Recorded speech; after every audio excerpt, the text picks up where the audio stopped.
하나님 말씀 골로새서 1장 1절로부터 2절 말씀입니다.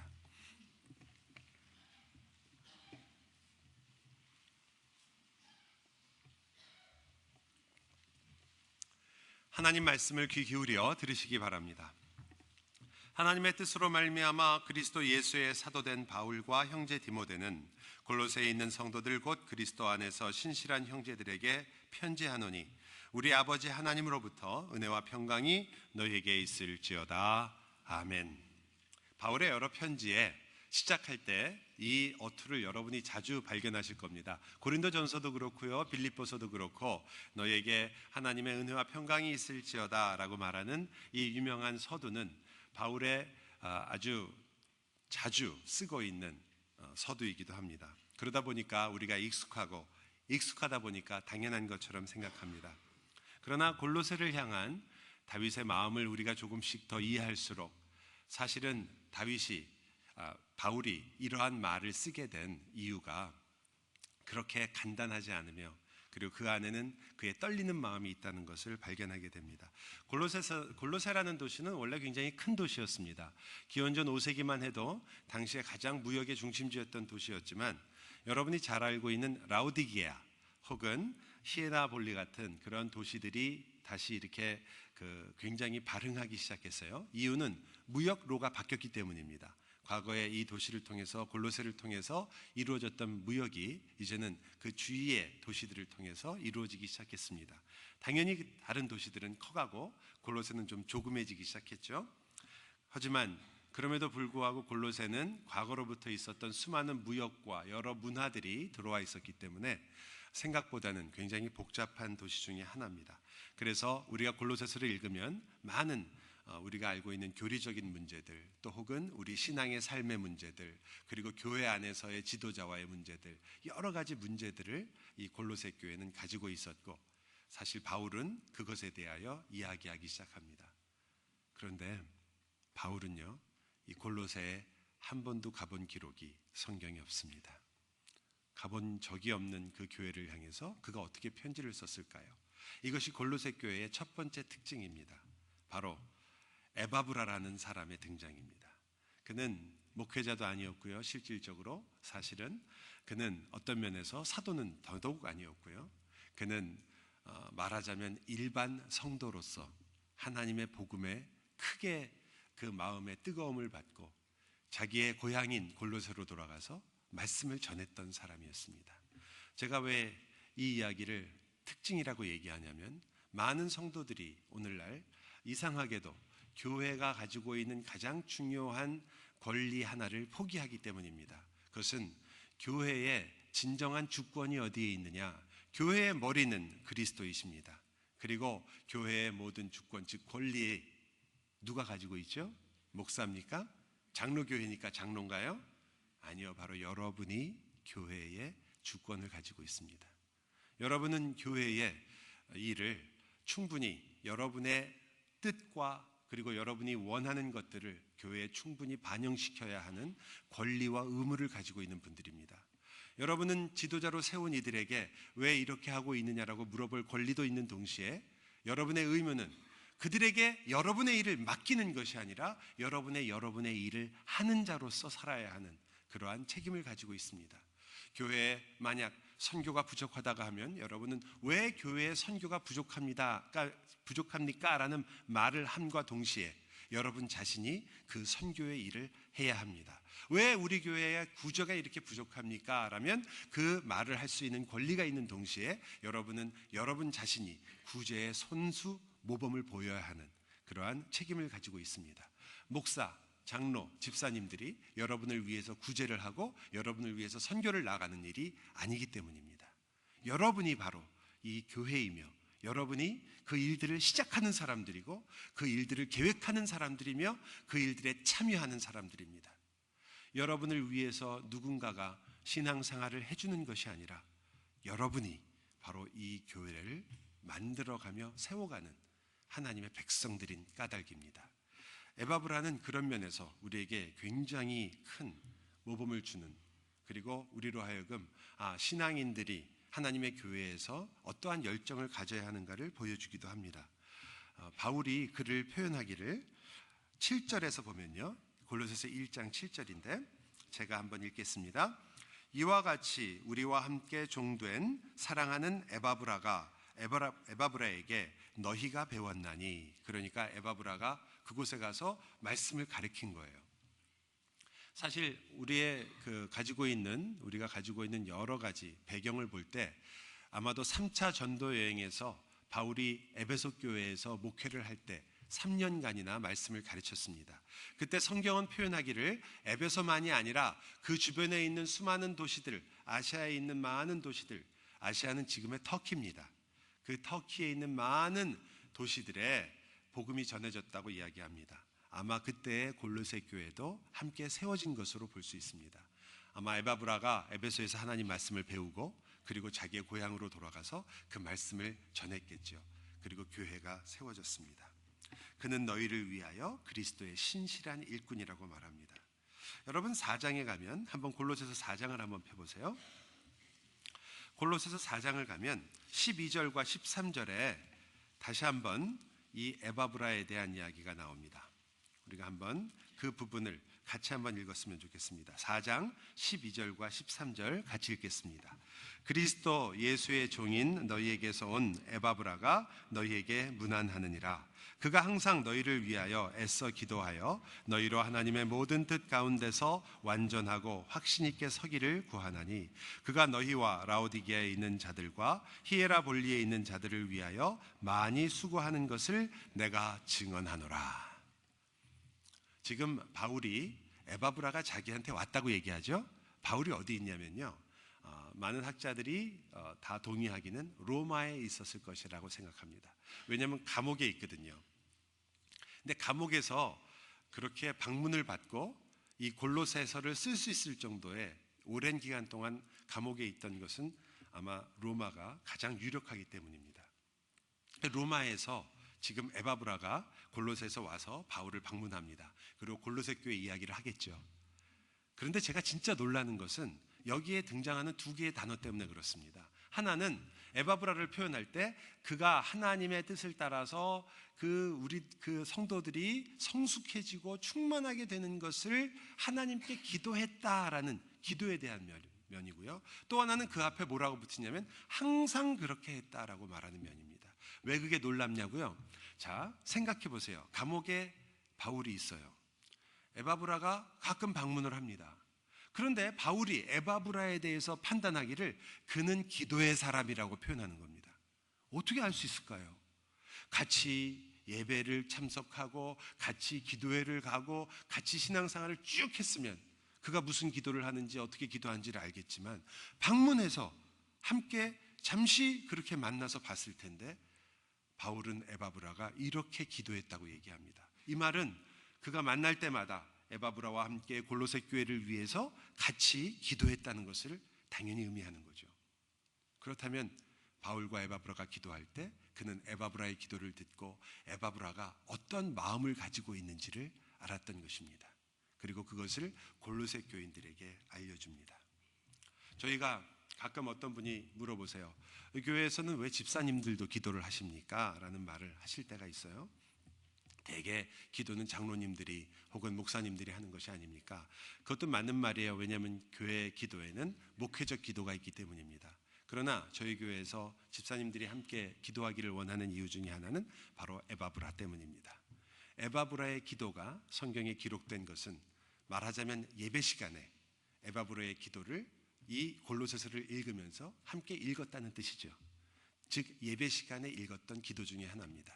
그 말은 예배에 이러한 교회의 지도자이긴 하지만 일반 성도조차도 집사직에 있는 혹은 장로직에 있는 혹은 목회자직에 있는 그러한 것들이 아니라 정말 일반 성도들조차도 그 기도할 수 있는 자리가 있다는 것을 보여주는 증거 중에 하나죠. 예배 중에 서신서를 읽었을 테니까요. 그 안에는 여러 가지 이 서신서에 있는 찬양, 그래서 우리가 대개 말하는 축도도 이 성경의 마지막 부분에, 서신서의 마지막 부분에 있기 때문에 우리가 예배의 순서에 축도라는 것을 받아들이게 된 겁니다. 따라서 우리가 이러한 기도를 볼 때도 우리 일반 하나님을 사랑하는 성도들이 예배에 함께 기도에 동참할 수 있다는 것을 우리가 발견할 수 있습니다. 물론 항상 그러해야 되느냐? 그런 것은 교회의 지혜에 속하는 일입니다. 그러나 그것을 할 수 없는 것은 아니라는 것을 우리가 알 수 있죠. 어쨌든 이렇게 기도를 하는 이 에바브라의 그 마음이 제가 보기에는 정말 항상 이렇게 너희만을 생각했다라는 면에서 정말 일편단심이라고 할 수 있습니다. 일편단심이란 말은 하나의 조각, 즉 일편, 그리고 단심은 붉을단, 그리고 마음 심자 아니에요? 한 조각의 붉은 마음이란 뜻이죠. 일편단심. 저도 왜 하필 붉은 조각, 붉은 마음일까? 노란 마음은 안 되고 하얀 마음은 안 되고 왜 붉은 마음일까?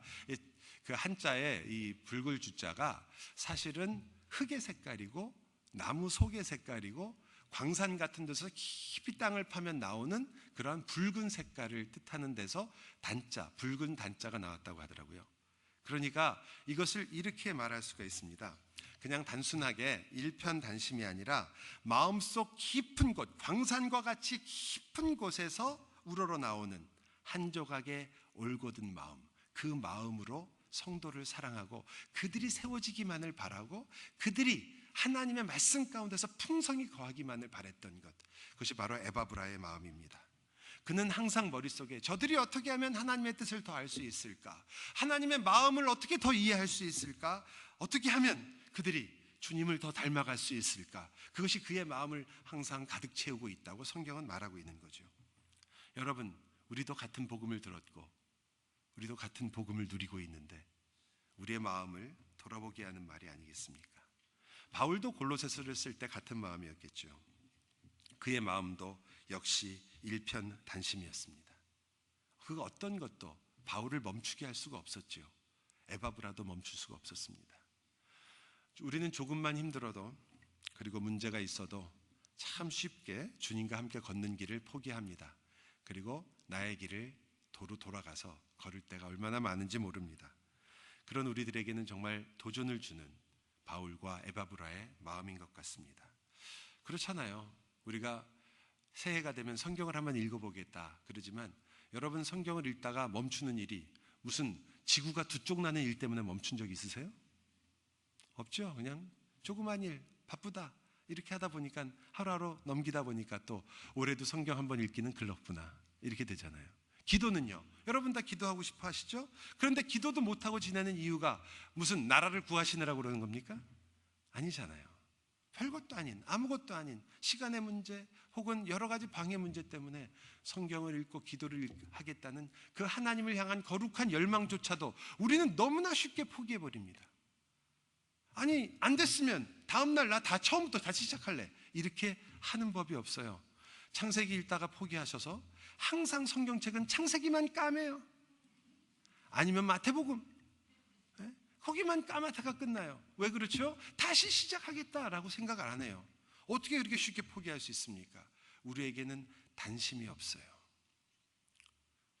과연 그 주님께 나아가는 일편단심, 주님을 향한 한 조각의 붉은 마음, 그리고 성도를 향한 그 마음, 여러분은 과연 그 마음을 가지고 있는가? 이것이 골로새가 가지고 있는 첫 번째 특징으로 우리에게 주는 도전일 겁니다. 오늘 읽은 본문에도 바울의 모습에서 바울이 자기를 소개하는 데서도 우리는 두 번째 도전을 받습니다. 바울이 이렇게 말을 해요. 하나님의 뜻으로 말미암아 그리스도 예수의 사도된 바울이다. 참 그 말 우리 너무나 익숙한 말이죠. 당연히 하나님의 뜻으로 된 거지 뭐 하나님께서 역사하시고 하나님께서 붙으시고 하나님이 인도하셨다. 다 이해하는 말입니다. 좀 형식적으로 들릴 수 있죠. 많은 편지에서 이 말을 썼고요. 그런데 저는 바울이 이 말을 쓸 때마다 그 마음이 떨렸을 것이라고 짐작합니다. 왜냐고요? 바울은요 한때 예수 믿는 사람들을 핍박하고 잡아넣던 사람입니다. 그런데 하나님의 뜻으로 말미암아 그는 지금 예수를 전하고 있습니다.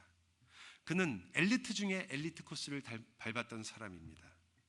그런데 이제 하나님의 뜻으로 말미암아 그 모든 것들을 배설물처럼 여기는 사람이 됐습니다. 여러분, 그는 대제사장들에게도 인정을 받았던 전도가 양양한 청년이었습니다. 그런데 하나님의 뜻으로 말미암아 그는 지금 헐벗고 굶주렸으며 춥게 하루하루를 살아가는 사람이 됐습니다.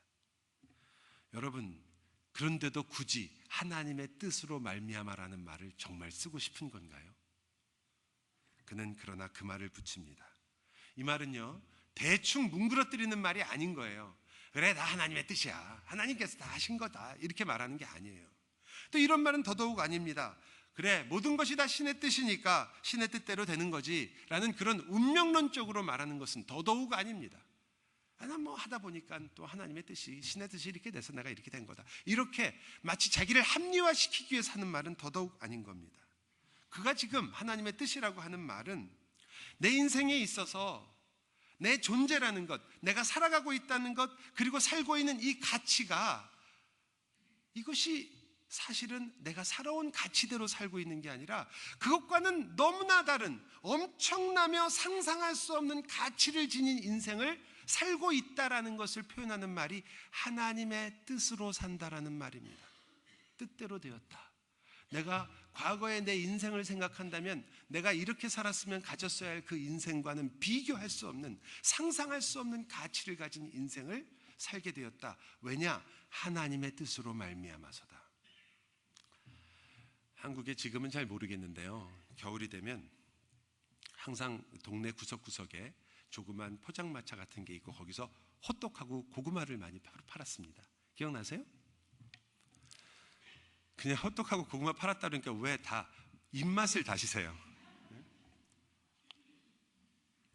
근데 호떡하고 그 호떡 파는 그 가게에 가보면 항상 어느 동네든지 그 아기를 업으신 아주머니가 그 호떡을 뒤집고 계시는 게 지금도 기억이 나요. 항상 그런 분이 한 분씩 꼭 계셨어요.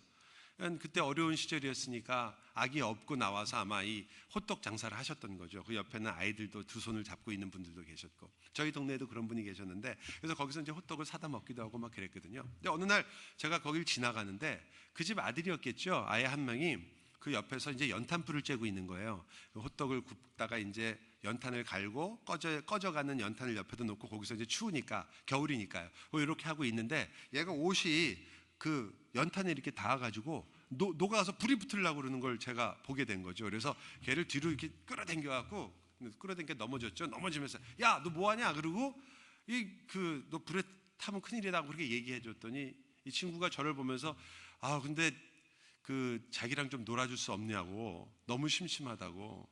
아무것도 할 일이 없죠. 거기 앉아고 쭈그리고 앉아 있으니까. 저도 심심했고, 겨울엔 놀 게 없잖아요. 안 놀아보셔서 모르는구나. 여름에는 할 게 많아요. 오징어 가이상부터 시작해서 다방구, 숨바꼭질 할 거 많은데, 근데 겨울에는 추우니까요. 다 친구들도 다 안에 들어오고, 그래서 둘이서 그 담벼락에 앉아가지고요, 해가 이렇게 쫙 비치는 담벼락에 앉아갖고 담벼락에다 낙서하고 거기다가 돌 던지고 그러고 놀았던 것 같아요. 한참 놀고 집으로 저도 재밌게 놀았으니까 돌아갔습니다. 한 며칠 후인가요? 저희 집에서 누가 심부름을 시켰는지는 기억이 안 나는데, 야, 가서 호떡 1,000원어치만 사와라, 그런 심부름을 했어요. 그래서 1,000원을 달랑 들고서는 그 가게로 갔습니다. 그래서 1,000원어치 주세요 그러고 이야기하면서 1,000원을 내밀었더니 저를 보면서 웃으시고는, 보통 1,000원어치면 그때 10개, 하나에 100원으로 해서 10개에다가 사실 보너스 어떻게 합쳐가지고 15개를 줬었어요. 1,000원에. 기억이 안 나시죠? 제가 하는 말 믿으셔야지 뭐 어떡하겠어요. 그런데 15개면 봉지로 요만큼밖에 안 돼요. 호떡이 붙어있기 때문에. 근데 이만큼을 주시는 거예요.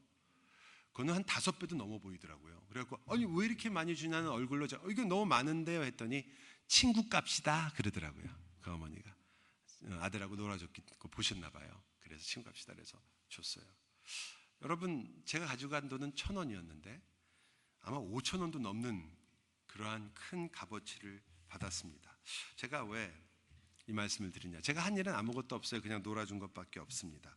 그런데 호떡집 아주머니가 보시기에는 제 가치가 1,000원이 아니라 5,000원 가치라고 보신 거죠. 그래서 제가 우리 성경에 있는 말씀을 여기다 대입해서 읽어드릴 테니까 뜻을, 왜 성경에서 하나님의 뜻으로 말미암아라는 말을 바울이 썼는지를 한번 상상해 보세요. 호떡집 아줌마의 뜻으로 말미암아 아들의 친구가 된 한성윤은 5,000원어치 호떡을 잡는 행운을 갖게 된 거죠. 네. 그 호떡 아줌마가 보기에는 저는 1,000원짜리가 아니고 5,000원짜리인 겁니다. 친구의 아들의 친구니까요. 여러분을 하나님께서 인도하실 때 여러분의 인생의 값어치가 있습니다. 여러분도 다 학교, 또 출신, 또 여러분의 사업, 여러분이 세상에서 받은 인정, 수많은 것들이 여러분을 묶고 있죠. 여러분의 인생을 표현하는 단어들입니다. 여러분의 실력, 그것이 어떤 것이든 간에 어떤 분은 글을 잘 쓰고, 어떤 분은 노래를 잘하고, 어떤 분은 일을 잘하고, 어떤 분은 사업을 잘하고, 수많은 일들이 있죠. 지금도 여러분에게 많은 재주들이 있을 것입니다. 그것들로 내가 생각하고 살 수 있는 내 인생의 최고봉들이 있을 수 있습니다. 왜 없겠습니까? 얼마나 많은 것이 있겠습니까? 그런데 그것은 세상이 여러분에게 준 값어치입니다. 하나님께서 여러분에게 매기신 값어치는 그것과는 상상할 수 없는 값어치라는 거죠. 하나님의 뜻으로 말미암아 나신 여러분은 이 세상의 가치로는 도저히 매길 수 없는 하나님의 뜻으로 말미암는 가치를 가지고 있기 때문에 그것을 바울은 은혜라고 얘기하는 겁니다. 어떠한 고통과 어떠한 어려움 속에서도 그가 이 인생을 감당할 수 있는 이유는 그에게 있어서 이 인생은 내가 가진 것으로 말미암아 가치 있는 인생이 아니라 하나님으로 말미암아 가치가 있게 된 거예요. 여러분이 가진 것이 얼마나 대단한지 잘 모르겠어요. 저도. 그러나 하나님만 하겠어요? 여러분이 얼마나 대단한 인생인지 모르지만 예수 그리스도만 하십니까? 근데 그 인생의 가치를 지금 여러분에게 이야기하는 겁니다. 그래서 바울이 이렇게 말해요. 고린도후서에서 하나님이 능히 모든 은혜를 너희에게 넘치게 하시나니, 즉 하나님의 뜻으로 너희에게 넘치게 하시나니 이는 너희로 모든 일에 항상, 모든 것에 항상, 모든 상황에 항상 넉넉하여 모든 착한 일을 넘치게 하려 하심이니라. 여러분을 향한 하나님의 은혜의 내용입니다. 여러분, 따라서 우리는 이 하나님의 뜻으로 말미암다는 이 글을 썼던 바울의 마음을 조금 읽어볼 수 있는 거죠. 엿볼 수 있잖아요. 그가 내가 대단한 인간이었으나, 그리고 내가 자랑할 것이 많은 사람이지만 그는 이렇게 말하는 겁니다.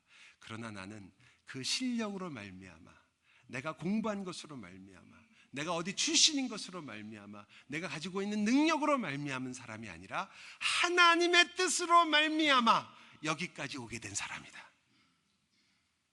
아니, 바울만이 아니고요.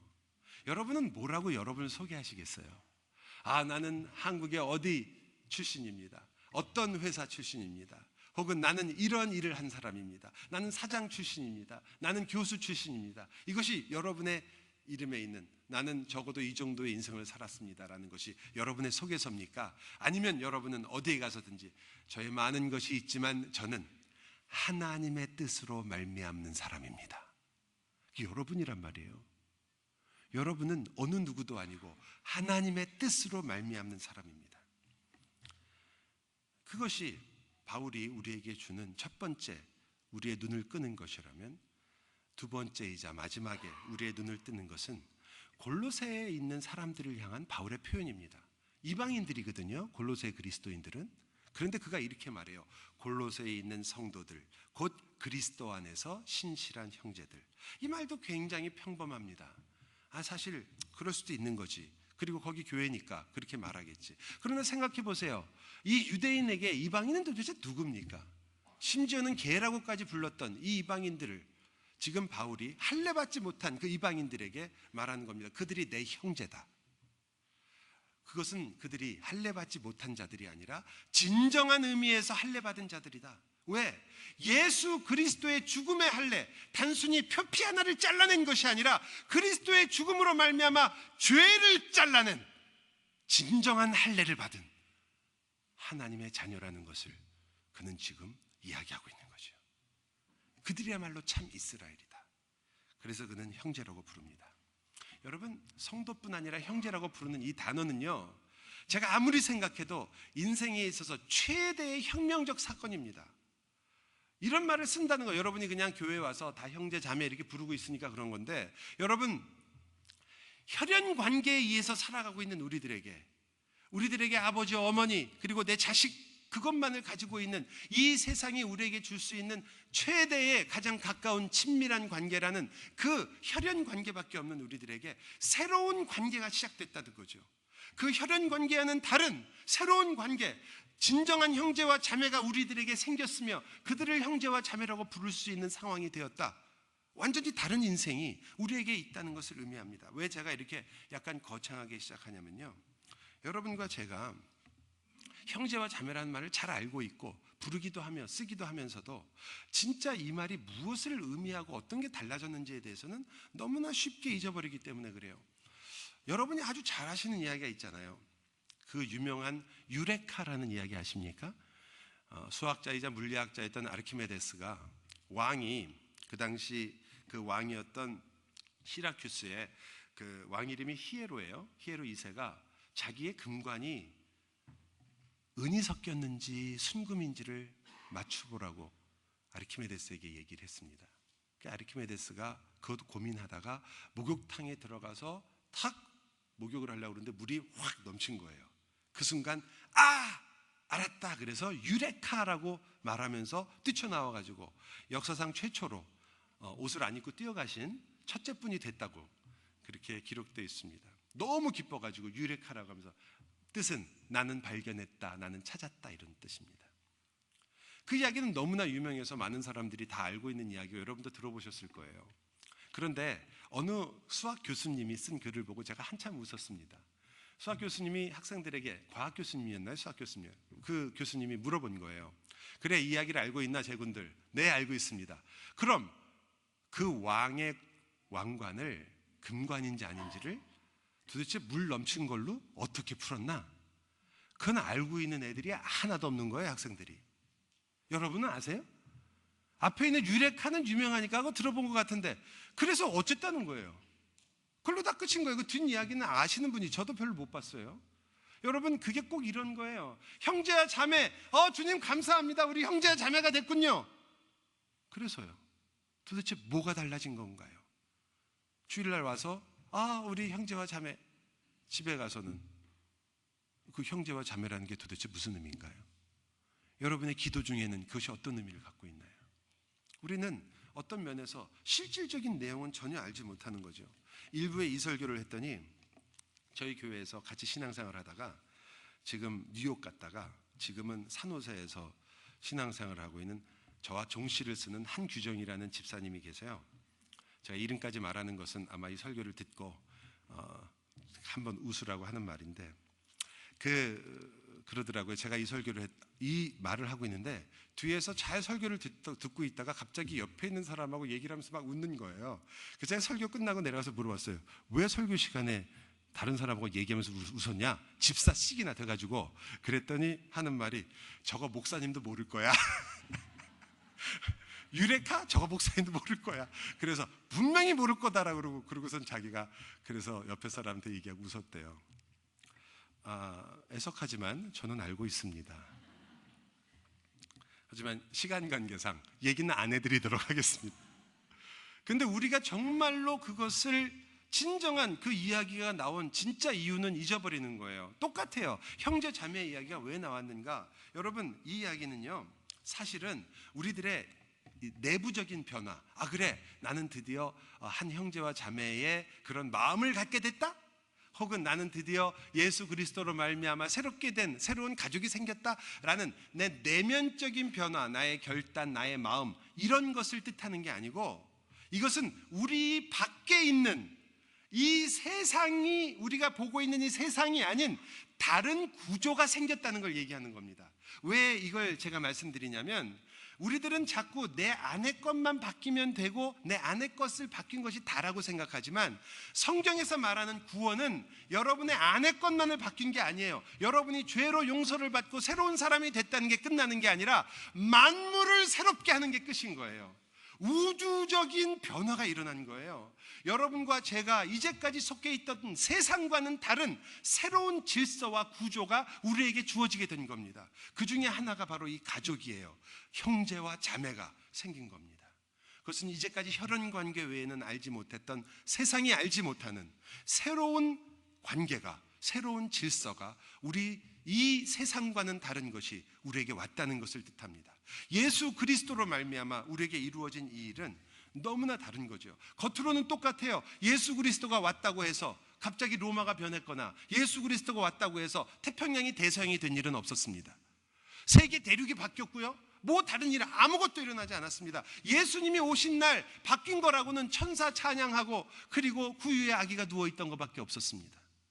세계는 조용했어요. 그러나 여러분도 아시잖아요. 그날은 세계가 바뀐 날입니다. 인간은 그 전과 그 후를 똑같이 살 수가 없게 됐습니다. 그걸 아신다면 이 말을 이해하실 거라고 생각합니다. 겉으로는 같아 보이지만 그러나 달라졌습니다. 왜냐하면 이제까지는 그 죽음에 의하여 우리는 그 모든 것이 끝날 수밖에 없었던 닫혀있는 이 우주 속에서 살았다면 이제 그 죽음을 이겼기 때문입니다. 죽음을 정복하셨단 말이에요. 이 세계가 알지 못했던, 세상은 죽음 앞에서 모든 게 끝날 수밖에 없습니다. 더 이상 아무 소망이 없으니까요. 죽음은 모든 것을 삼켜버릴 뿐입니다. 그런데 그 죽음을 이긴 예수 그리스도의 부활과 십자가가 이 세상을 바르게, 완전히 다르게 바꿔놓은 것입니다. 우리의 눈에 보이지 않았지만 하나님 나라가 이 땅에 임했고요.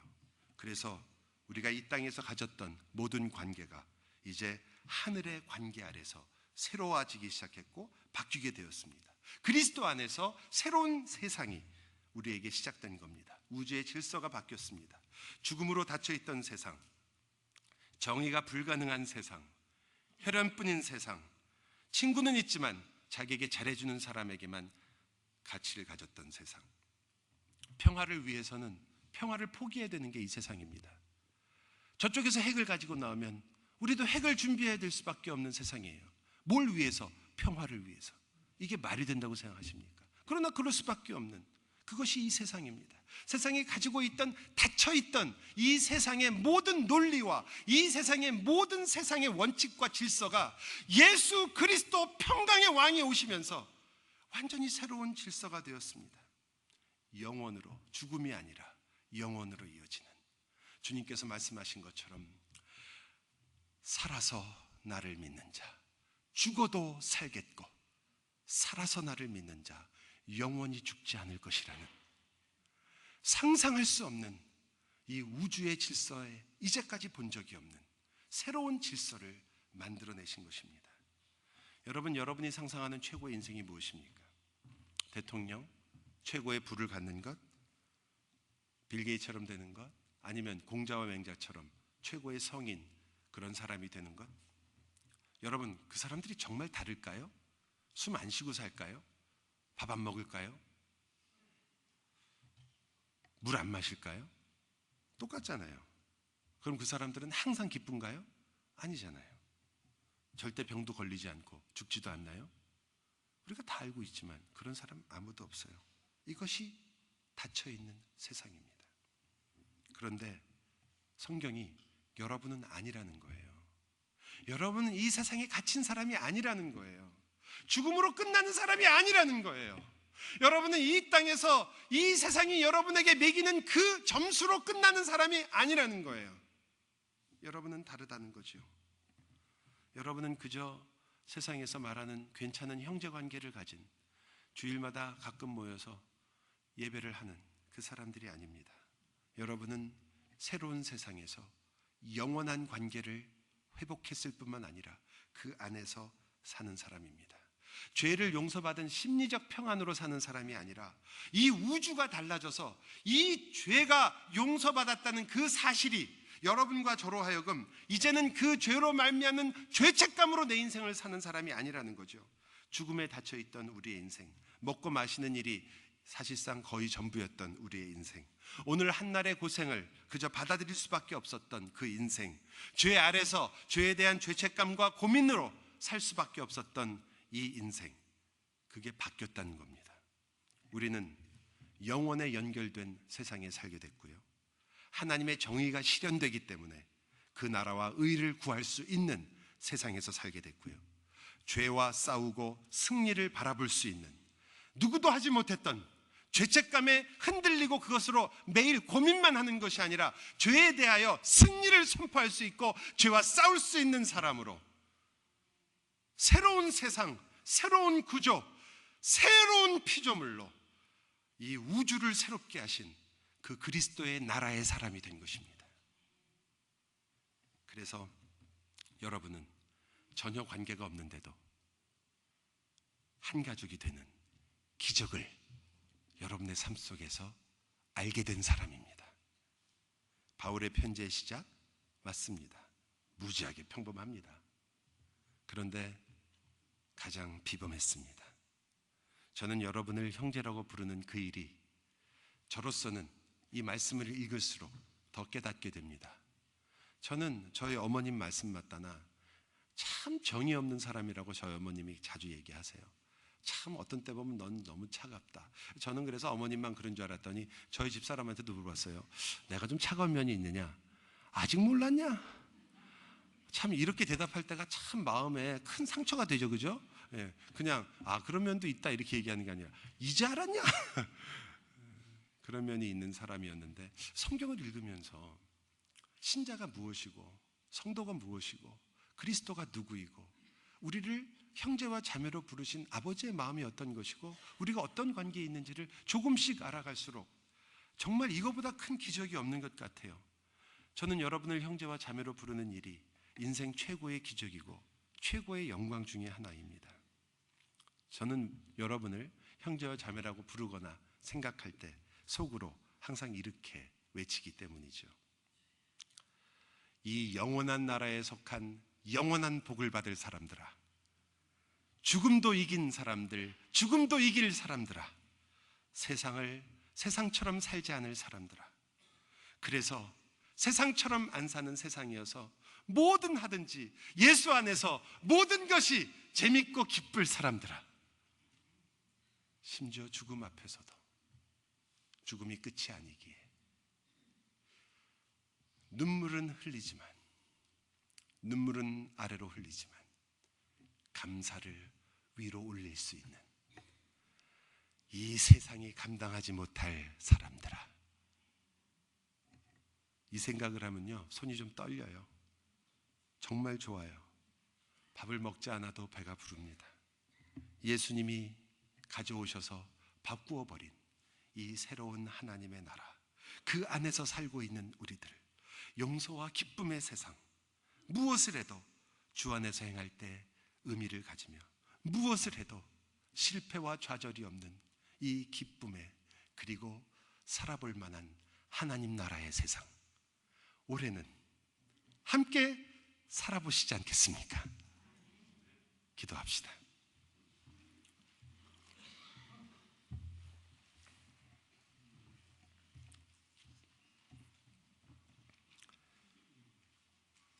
하나님, 우리가 너무 쉽게 쓰는 단어들이 우리에게 얼마나 소중한 단어들인가를 다시 깨닫게 해 주옵소서. 매일 하나님의 뜻, 하나님의 말씀, 우리가 하는 그 말 속에 바로 우리의 인생이 걸려 있다는 것을 깨닫게 해 주옵소서. 우리가 쉽게 부르는 형제와 자매들이, 내 언니와 내 누이와 내 동생들이 얼마나 소중한 것인가를 알게 해 주옵소서. 주님, 올해 이 모든 세상과는 다른 하나님 나라의 질서와 세상 속에 살고 있는 우리들, 평화를 외쳐도 되는 우리들, 의롭게 살아도 되는 우리들, 그 안에서 실망할 필요가 없는 우리들, 참된 정의를 예수 그리스도 안에서 누릴 수 있는 우리들, 그렇게 주의 나라에서 살게 해 주옵소서. 예수 그리스도의 이름으로 기도하옵나이다. 아멘.